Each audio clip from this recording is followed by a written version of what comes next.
So, when I was asked to give a talk this evening about the influence of science and technology in my work, I had a good long think about what I do, where it came from, and how my style developed. Firstly, it's worth mentioning here that I am no scientist. If you left me to my own devices in a science laboratory, I dread to think what could happen. And to be really honest, I hadn't consciously set out to create images that were specifically scientific or technical. It just kind of evolved that way. So I look back on my work as far as my foundation course at Camberwell, and where I had chosen a specialism in graphic design. And I saw that the kind of work I was doing, even back then, was driven by a need to present and compartmentalise the parts of things. I collected, for example, microscopic slides, tiny Ziploc bags, envelopes, which I'd often systematically arrange into grids, separately bagged and labelled, repetitive and logical. I designed a typeface based on circuit boards, meticulously drawn out with a mechanical pencil, measured to 0.5 of a millimetre, and to this day I still measure things to 0.5 of a millimetre. At university I would collect specimens from under my classmates' desks and arrange them into compositions.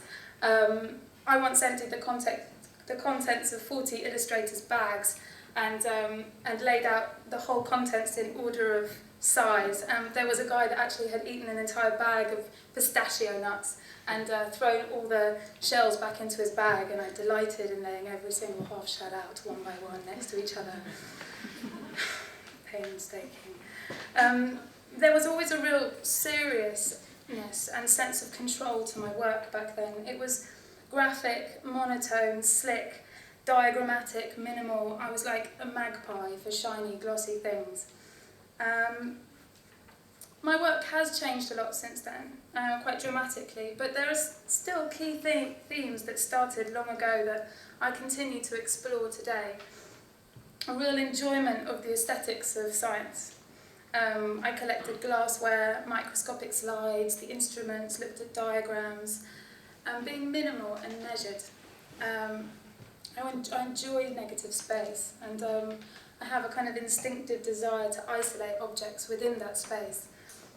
I enjoy celebrating the mundane, elevating things above their status, presenting things almost like specimens, taking them out of their natural environments, and to find order out of chaos. I mean, I'm a technical person. I enjoy precision lighting and all the gear that comes with it, and I was a digital operator before I stopped assisting, aka the hired photo studio geek. And I realised that it was this attitude towards making images that I carry through my work today, and I guess the reason that I'm standing here talking to you about science and technology now. So I'm going to show you 4 stories that I think illustrate this attitude best. One called Lost and Found, a really early one. Pollinating, I did not too soon after that. And then more recent ones, Measures of Quality, and one called Das Datum Dinner, which is translated as Dated Dinners in German. So the first one, Lost and Found, which was inspired by a trip to Dungeness. And for any of you who have not been to Dungeness, it's just the most bonkers place. It's down on the coast of Kent. It's amongst other areas of ecological importance. It's part of the SSSI, Site of Specific Scientific Interest. It's a national nature reserve and classified as Britain's only desert. It's also the only place I can think of that's both a wildlife sanctuary and a site for 2 nuclear power stations. Anyway, what's really interesting from a visual standpoint is when you go and visit this place, it feels like stepping into a scene just after some kind of catastrophic thing has just happened, like the aftermath of Armageddon. I mean, it's like hundreds of fishermen just upped and left all their belongings on the beach. Just huge piles of rope and nets and shells and huts just kind of left to fester and rot, like abandonment. It's crazy, and you're just kind of free to roam around this beach and look at things and wonder what the hell happened there.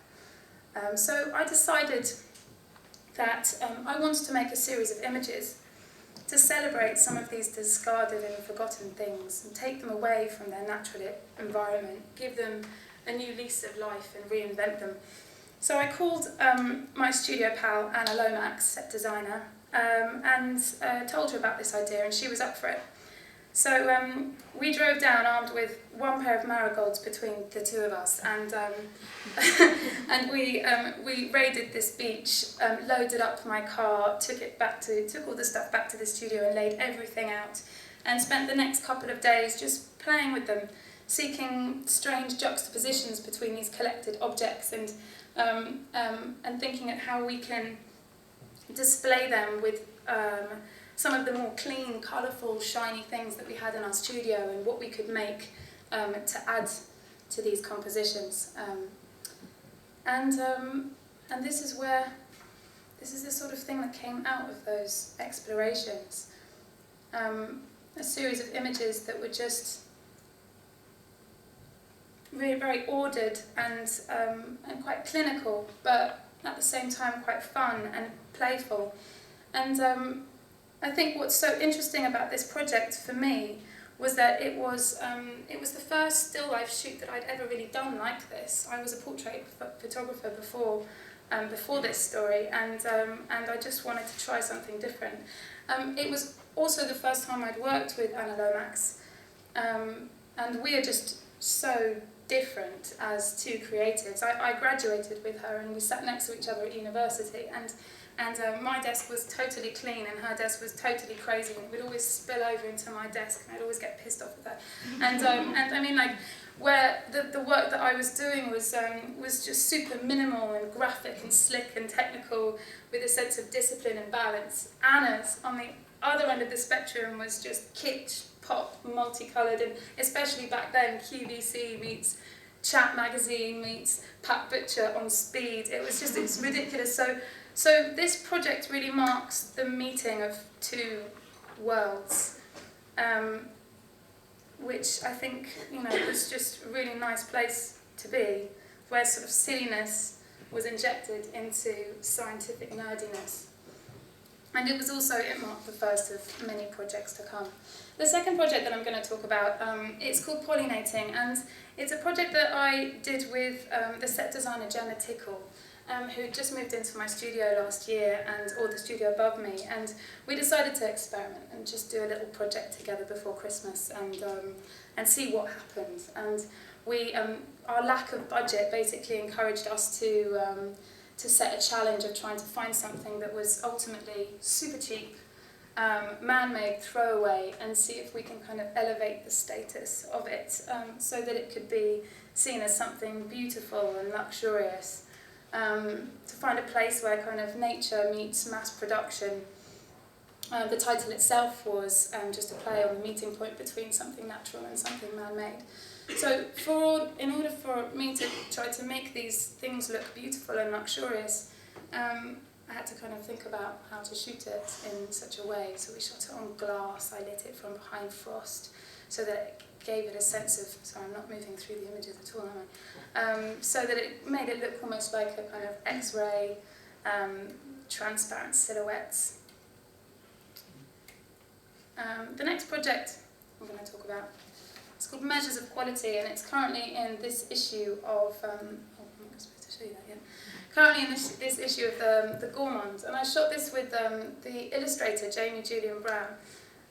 For any of you that hasn't heard of the Gourmand, it's a really nice food magazine. They've got 2 issues out at the moment, and they're great. They like to commission artists that aren't necessarily food-related artists, so people who don't usually shoot food, people who don't usually illustrate food. So they were kind of the perfect candidates for us pitching this idea to them. I share a studio with Jamie, and he'd been collecting scientific glassware and putting it onto the shelf by his desk for quite a long time, just finding them at flea markets. His mum had been buying them for him, and I'd been looking at this glassware collection get bigger and bigger, and I decided, Jamie, we've got to do something with this amazing stuff. It just looks so beautiful. We need to do justice to all these beautiful pieces of glassware. And so we decided to pitch this story to the Gourmand. And they said, oh, well, our next issue is going to be about drinks. We'd originally pitched a food shoot for them. So we ended up doing this shoot about booze, which was way more fun. We brought in the master cocktail connoisseur, Ryan Chetty-Yawardana. I think that's how you say his name. They call him Ryan Chetty for short. And we put our heads together to come up with kind of the best angle for our drinks shoot. And we decided that the story would be about taking a classic cocktail from each of the 5 cocktail families, punches, sours, daisies, cocktails and a highball, and then break down and present their signature components to the exact ratio. We took Jamie's collection and in exchange for a good bottle of vodka, took a trip down to the lab warehouse in East London where the owner gladly let us raid his private stash of old, unused lab equipment in his garage, and we kind of padded out our equipment list and created these images. And this one you're looking at now is, that's the punch, that's a hot toddy, a margarita. We tried to illustrate the personality of each of the cocktails by using glassware that might have been that was the same shape as the kind of glassware that would be used if you had ordered that type of drink at the bar. And also, this is the martini, you know, the kind of Bond, suave dude, you know, casino chip, cup, crystal, ashtray, cigarette, all of that kind of stuff. And then the highball, which was the sea breeze. For us, we ultimately kind of wanted to encapsulate the meeting point between scientific accuracy and creative flair, which we think is what kind of lots of mixologists do. And this was the fun place. This was a really great place where nerdiness and honesty meets fun and colour and silliness, and I really enjoy that in my work. So from this project, oh yes, and this is the whiskey sour. This is the whiskey sour. We kind of tried to create graphic elements as well from the ingredients. So obviously, that is not an egg. It's polystyrene ball covered in eggshells. And off the back of this project, we were commissioned by German Wired to create a food story to coincide with an article they'd written about food printers. Food printing is kind of the latest diet fad. It's a type of synthetic gastronomy, if you will, where recipes are produced by a 3D printer based on algorithms. Weird, I know. It's a diet, my next sentence isn't going to make any sense either. It's a diet that relies on software to produce unexpected combinations of food pairs designed to optimise nutrition specifically for an individual's needs. Basically, we were given a list of food and we were able to kind of create, we were able to use this list of food as a starting point for building our own series of food mutations. One of the taglines given to us was "Harmony plus contrast is exciting." And it was a fun brief. It lent itself well to making images and have some fun with creative food mutations. We used tracing paper and turned them into graph papers and, you know, lots of different coloured papers, and also got to raid the lab warehouse's stash again, which was fun. And it enabled us also to explore further the meeting point between art and science, accuracy and fun. And I think that there's a real synchronicity there between science and art. There has been for just forever. We live in a time where even more professions use the laws of science and technology to execute their creative endeavours.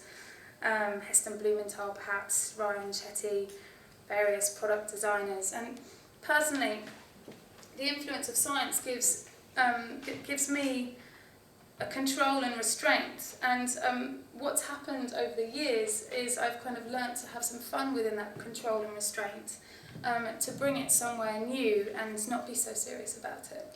And that meeting point between the controlled and the bizarre accuracy and spontaneity is, for me, like the place that makes most sense, and the place I feel most inspired. So yeah, that's my 2 pennies worth. Anyway.